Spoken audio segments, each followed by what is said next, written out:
Saxon's Trig, Lesson 65, Radicals in Trigonometric Equations and Graphs of Logarithmic Functions, which technically we've already done, and so they're just kind of reviewing, and I've never really understood why. But part A, Radicals in Trig Equations, is brand new. And so in example 1, they ask us to solve sine of x minus a square root of 1 minus sine squared x, make sure all that's in the root, equals 0. And they give me the boundaries 0 and 360. Okay, so the key here is I need to isolate the radical and remove it from the problem before I can attempt any factoring. So we're going to have our minus root, should be 1, sorry, minus sine squared x, all that in the root, equals, and the sign is moving over and becoming minus sine x. So the negative and the negative are going to change to positives, and to remove the root, we're going to square, which means we're going to square this. So now we've lost the square root, but we keep its contents. And I'm going to go ahead and write this one as sine squared x rather than with the parenthesis. It means the same thing. Now, I remember that I cannot attempt to reduce or get rid of the words I want to factor. So we're going to put the sine squareds back together. So I'm going to move this over and make it another minus. So minus 1 minus another 1 is minus 2 sine squared x's.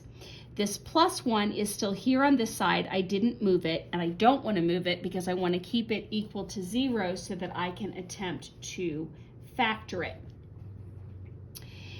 Can't factor with the pesky negative 2 in front. So everybody has to divide by negative 2 before I can proceed. Sine squared x, changing it to negative 1/2 equals 0, because 0 divided by anything is still 0. Okay, I can now factor it to sine x and sine x. But they decided to give me another little complication in here because the half is what I need to be splitting into something identical on both sides. So I need something that multiplies to give me 1/2 that is identical. Well, the one part's easy for the numerator. The bottom part is actually root 2 over root 2. Now that's not going to feel instinctive to you as I'm introducing it, but after you've done a couple, you'll be like, oh yeah, I just have to put the roots around things and then I'm good. No middle term means 1 positive, 1 negative, and always double check. Positive times a negative is a negative. Great, we're golden. Now we can solve. Sine of x equals, for this one, negative 1 over root 2. And for this one, sine of x will be positive 1 over root 2. Now I could choose to fix them. However, I'm not going to because I know that sine is opposite over hypotenuse, and I can have a hypotenuse that is root 2, so it's probably memorized and best to not try to fix it and just take it straight into its graphing format. So here it's negative, so sine will not be in all or student, so it'll fall in take and calculus, but this one is the same thing in positive, so it's in quadrant 1 and quadrant 2. Hypotenuses are all root 2. And you don't have to label them all every time. You just need to label one of them because they're all going to be the same. So you do however feels right for you. Opposite is either the negative 1 or the 1. If I finish labeling them, there they are. So that means that the adjacent side is 1 or this adjacent side is negative 1.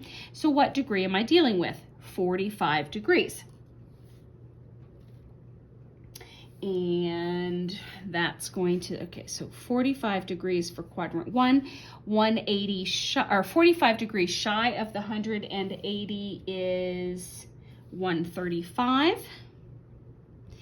180 plus 45 more, 315. For some reason, I'm having trouble doing math in my head today. 360, 45 shy of 360. Oh, that's my 315. Hang on. 180, 90, 100, 225. Oh, my stars. Yes, that feels a whole lot better. Okay. Now,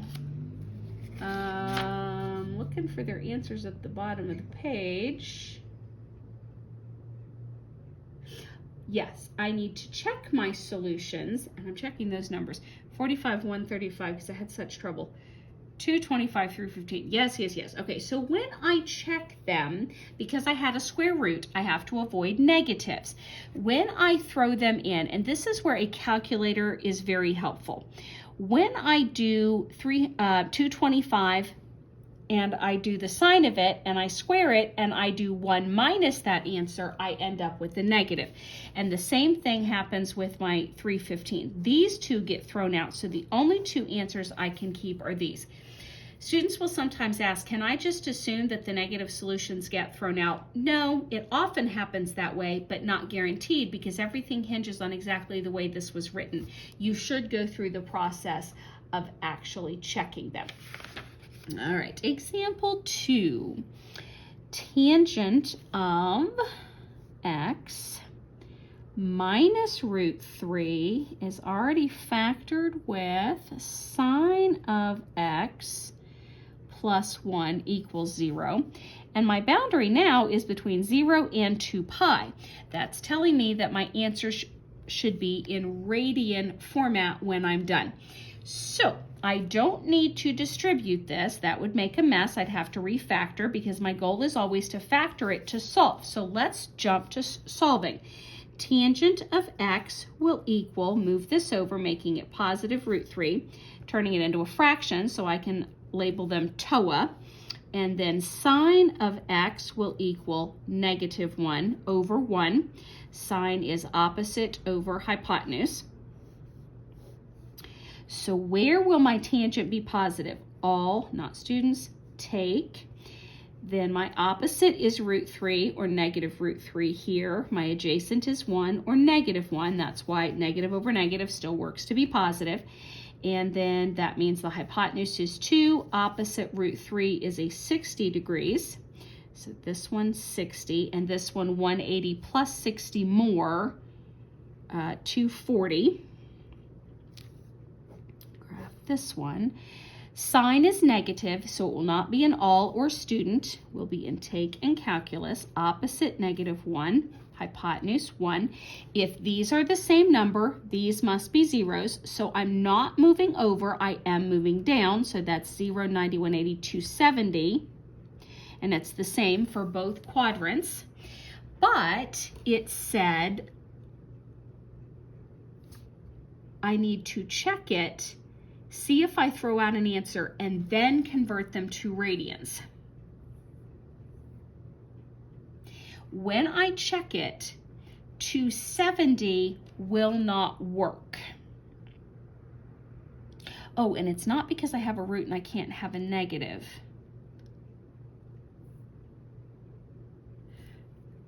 One second, I want to read and see why their 270 is being thrown out. I knew it had to be something simple. When you test tangent of 270, it gives you an undefined answer, and that's why 270 is thrown out.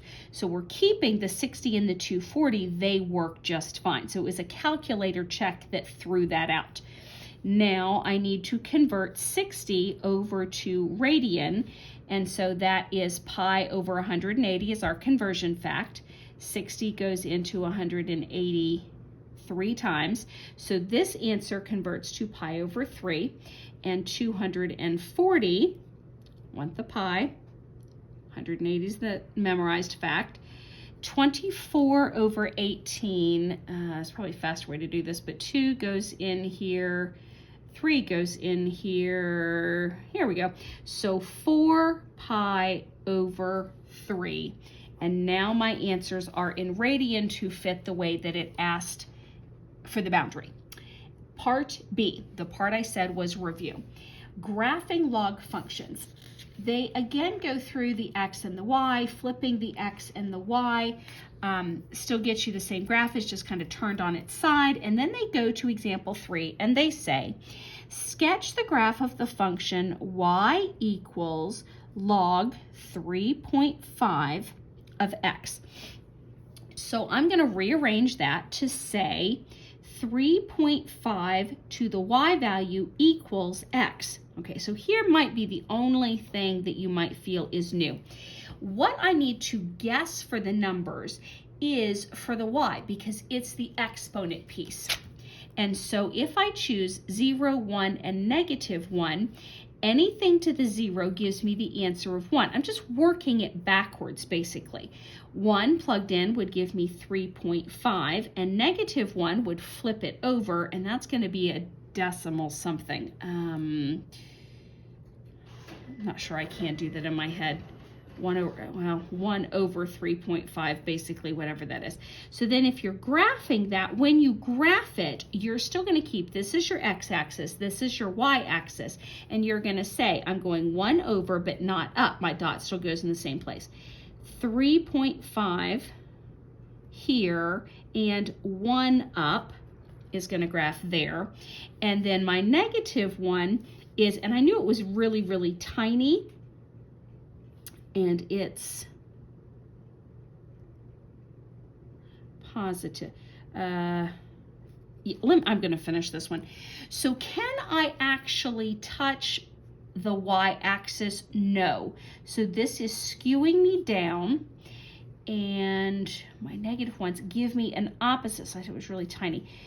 And this, it's still skewing me. It's still an axis. So it's going to do that and go really tight to the 0 that way. Just a second. I don't like that. I'm not matching. One second. I feel like, does it need both or not? Yes, I knew it would hit me. I can't do the negatives because I'm dealing with a log statement. So I'm not supposed to choose these. This side of the graph, they're trying to do a mirror image thing there.